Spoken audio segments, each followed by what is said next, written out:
if someone is interested in pursuing digital transformation within their company, I guess I'd have a couple of points to consider. One of them is that this sort of organization-wide transformation is not a single thing. It's not a one-off project. It's an ongoing journey, not a single event. We tend to think about this as being many small steps. So making small iterative changes, getting feedback, and then making improvements, an ongoing thing. This allows you to fail and then immediately make changes to improve that and respond to stakeholders and everybody who's involved in the process. Secondly, I would say that it's a combination of a bunch of different things, which are business requirements, human needs, and technology. And technology is sort of the third point I would make, because I think before you can start this kind of process, you need to know who you are as a business. You need to understand what the requirements are of whatever your industry is, the metrics you need to be keeping track of, and where the organization plans to be in the future. And really importantly, you need to be talking to your staff members and finding out how they're working, what technologies they're using, and meet them where they are. And that's the human needs part. From that, you can begin to think about what technology you could use to augment that as well. And then lastly, I would point out that this sort of transformation needs to come from the top.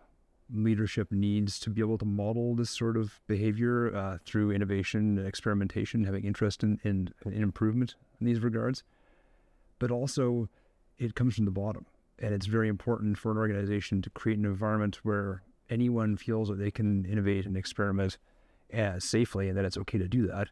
And then this creates a culture where this sort of innovation and this sort of constant improvement becomes part of the overall culture, which is very important, I think.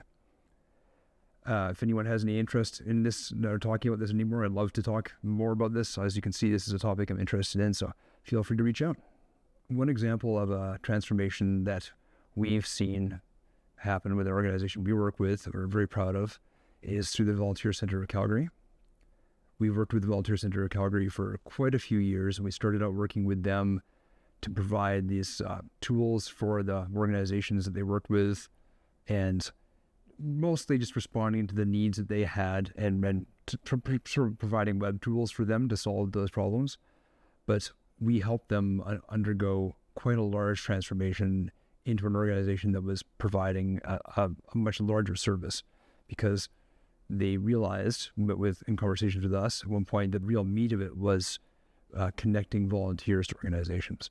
So we worked with them to take the small platform that they had, rebuild that from the ground up, and build something called the Volunteer Connector, which they've gone from working with 10,000 volunteers and a handful of organizations to now, I think there's something like 700,000 volunteers and something like 6,000 organizations, and it's the biggest volunteer platform in the country. So we're very proud of that, and we measure our impact through the impact that something like that has. So we're happy to see the amount of volunteer engagements that is a result of that project.